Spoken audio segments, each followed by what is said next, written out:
Excellent. Here we are again. Thank you guys for joining us. Steve Huff with First Help. We're on our actual second check-in with our Honor Watch 48 participants. As you can see, the room is filled up quite a bit more than our 0300 check-in. So thank you guys for showing up for this one. Also on this one, we are lucky enough to have Karen with us today. She is I think on her nice leisurely walk, but there's some important information that we want to kick this one off with, and then we're going to move into our little discussion for about 10 minutes and kind of brief you up on what's going to happen next. Karen, go on ahead. Sure. Good morning. Well, good afternoon, everybody. Thanks for joining us. So we just wanted to kind of give you an update. As you know, we're doing this for suicide awareness for first responders and mental health awareness. And since we started this yesterday morning, we've been notified of 2 new suicides. There was one in the and there was one in today. So I think what's important to note here, there's a couple things. Number one, the suicide has received just a tremendous amount of support. We received some emails from people wanting to support the families and to do fundraisers and everything like that. And then from the one in received information saying, can you help us please? The family has no support. So we're seeing here today the 2 types of suicides that we see. One where there's a lack of support for the family after the suicide because of the stigma, and one where there is a lot of support because people seem to want to gather around the loss and honor the officer for who they were when they lived. So I want to make sure that we're all like and make sure we're supporting the families in the aftermath. And for me personally, New Year's Eve is very, I don't know why it's emotional. I don't know why, but it's this time of year, I think for these 48 hours, I'm the most melancholy I ever am. So I think maybe some people feel like that. And if you do, you need to reach out and get some help, because we don't want to see anyone feeling melancholy, feeling sad, feeling like they can't get into the new year, because you can get into the new year. And we want you to be here, and we want to help you, and we want to see you continue to be with your family and see the next new year. So again, while we've been here doing this for 48 hours, well, it's been just 12 hours so far, but we've already seen 2 new losses. So please take good care of yourselves going into tonight and tomorrow and the next few weeks, because New Year's is a difficult time for a lot of people. Thank you, Karen. Absolutely couldn't agree more with that. You know, prior to the start of this event, there was a actual discussion that kind of went on within the group about how bad it seemed this year has been compared to some other years, and the general feeling around the entire Honor Watch 48 group that was on the call was, yeah, this year has been, for whatever reasons, whether it's the politics of it, whether it's whatever the case may be, it seems like this year has been a little bit harder on everybody. And I want to jump to Sharonda real quick, because she was one of them that actually brought that up. And Sharonda, talk to us a little bit about that, if you would, if you don't mind, about how that. Uh, Talk to us about when you're on your walk, or when you're doing what you're doing for the Honor Watch. How is that affecting you? How is that feeling, and how are you kind of I'm circumventing on that? I'm on a call. Actually, what I'm doing, I'm finding purpose. And that is really where a lot of people are struggling at this time of year, basically this year period, is finding purpose. And with me being on my walk, my jog this morning, and then my second one, I was, biking on the Peloton. I had purpose. And my last one, I was actually out, you know, doing a jog in the park. So it was about finding purpose and knowing that why I'm doing this and why I'm here. So sometimes it's very difficult to find that why, but that's where you have to do some searching within yourself, and you have to pull those things out of you. And this has given me the opportunity to do that and to actually be present. Um, but the activity that I'm actually going to do this round is being present in the moment. So I'm going to meditate. So I will meditate for 45 minutes, and I'm representing a beautiful lady that I met during our support group, and she's been there from the beginning, and she's actually been struggling herself. I'm representing Robert Durfee and his wife, his widow. Um, I'm I'm I'm representing her, and I want her to know, since I know that she is watching, that it is very important to be present in the moment. So take this time, and this is a great activity. It causes you to your brain to relax and to just stay focused. And the main thing is being present. Anxiety comes when we're thinking about tomorrow or what's going to happen in the future, but to be present in the moment, that's where we find happiness. And that's what I'm doing at this activity. So I'm telling her to just be present in the moment that she's going to be okay. Excellent. Yeah, I could not have said that any better. Even when I got home today, I sat down just to kind of have 2 minutes of just clearing my mind, and I couldn't even do it because I knew I had other things coming up. So, being able to do that and be able to have that purpose and be able to sit back and do that is outstanding. I wanted to ask Christy because I know Christy has been very, very involved all the way through this. And she's asked a lot of good questions in the past. Christy, what are you doing during your 45 minutes? And what do you think about that? What do you think about how this year's kind of affected not just the families and those that are left behind, but it seems like it's a complete across the board kind of thing. What are you doing to circumvent that? Yeah, I think the main thing for me is really about adaptability. I'm super honored to be part of this, and I've known the two gentlemen on my hat here personally. So, it's near and dear to me. I've also known some of the family members that are impacted. So, I think adaptability, staying strong, and staying positive. For me, I had to be adaptable because my plans changed due to the weather here in California. We get some good storms rolling through. So, just positivity and adaptability. Thank you for allowing me to be part of it. Absolutely, you got to be able to roll with those punches, right? Got to be a little bit pragmatic when it comes to some of this. I want to shift focus over to Millie real quick.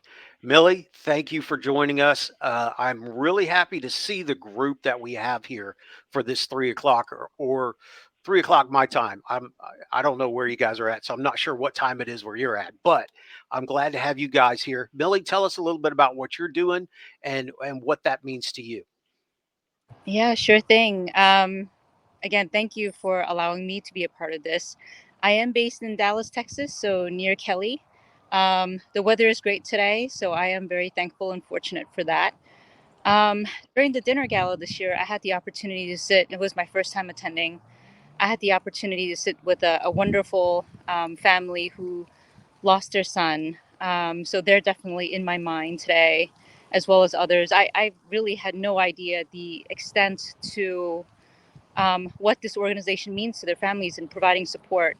And it really just touched me, and I'm just so honored to be a part of this. Outstanding. Thank you very much. And we appreciate you guys being here. This is, like I said in the first, when we kicked off at 3 o'clock, an inaugural event, right? This is the very first one. And we want to make sure people understand what we're doing and why we're here. And I want them to see the faces, see the people who are stepping up and going, yeah, we're going to take care of one another. Even if that means 45 minutes every 4 hours for the next 48 hours, which is again is grueling. So next one, I want to kick it over to Jeff. Thank you for being here. I'm glad you could make it on. Talk to us a little bit about what you got going on. Well, I'm also inspired to be a part of this group. One thing I noticed for myself is I seem to be running a little bit taller. I don't have a lot of great form as I run, and I'm not saying that I do now, but there's something that's propping me up a bit as I'm going through my run. So I can definitely feel the inspiration of the moment and what we're all trying to do here. It's very sad to hear about the two suicides in the last 12 hours or 24 hours. Particularly, you said there's somebody from Nevada. I don't know if that's an agency here in Southern Nevada. I don't know if it's somebody that I know that I'm not aware of yet. And this couldn't be any more important. I think that this is such just a critical event to have every single year. I'm excited to be part of it. I'm not excited about the reasons why we're all here, but it is turning into an opportunity to spread awareness and get more people thinking about it and to support all those people that are, struggling, and I'm excited to be part of that. Yeah, and we're definitely excited. I will tell you this, and forgive me, I'm remiss in this, but I think right now you're our lone firefighter guy here. So it definitely is. It is something that I know with First Help, we've been trying it for the last 6 years. We've been trying to bring everybody together and say, hey, look, this is not a uh, specific profession problem. This is our community problem, our first responder problem. So it's good to see the different mix in here. It's good to see the different entities coming together to combat some of these issues we have with mental fitness and survivability throughout an entire career. So, Miss Randy, let's talk with you.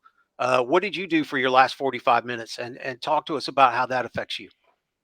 Well, my last 45 was spent jogging. My next 45 will be spent on the river. It's a beautiful day here in southern Missouri, so I'm going to get in a little time on the river on the kayak. Today is about gratitude. I am grateful for each of you for this opportunity to spread awareness about this important subject. I'm here representing all of our brothers and sisters across all emergency management disciplines. I am grateful for all of the families of our fallen first responders. You are loved, you are cared for. Thank you. Man, that was awesome. That's very good. I have to say, I'm a little bit jealous because I was talking with Karen the other day. I looked like Karen the other day because it was literally in the teens and the single digits in Florida. And if you guys, that doesn't happen often. So we panic when that happens. So to be able to get on the river and recognize that good stuff, it doesn't get any better than that. To be able to be thankful for being able to get out there and do those things. Miss Charlene, how are you today?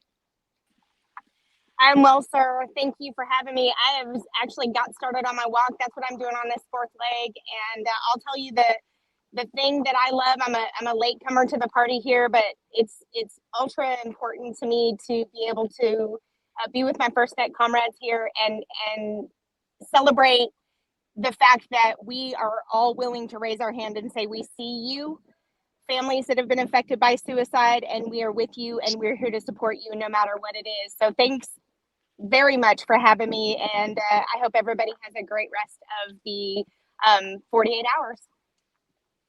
Thank you, ma'am. We appreciate you. And that brings up an important point. I just want to touch on it. Then I want to get to Kelly, and I'm saving the best for last. So, with that, I feel it's real important to note that, now we're seeing folks from outside the community, the first responder community. So, we're having folks, the general public, folks from different walks of life starting to understand and starting to step up and commit to helping those that help their communities, which is phenomenal, which is exactly what we look for. Mr. Kelly, how are you, sir? Thank you, Stephen. And doing this is just such an honor to be with these people. Um, More are watching, more are doing this. They're in the background. A lot of them are actually doing their run or their walk right now. But I'm doing mine for Caitlin Bergen. She's the one that's on my head right now and in my mind. She's a female firefighter, um, which is something we don't see very often as suicide, hits everyone. All of our first responder family. Um, but just with the sad news, it's just continue to build this awareness that there is help. There is people that care. We care about you. We care about the families. And we know there's hope moving into 2023 if you just stick it out. There is so much hope and so much caring for the families here. Thank you, Stephen. Thank you, Kelly. I appreciate it. Couldn't have said that again. Couldn't have said that any better myself.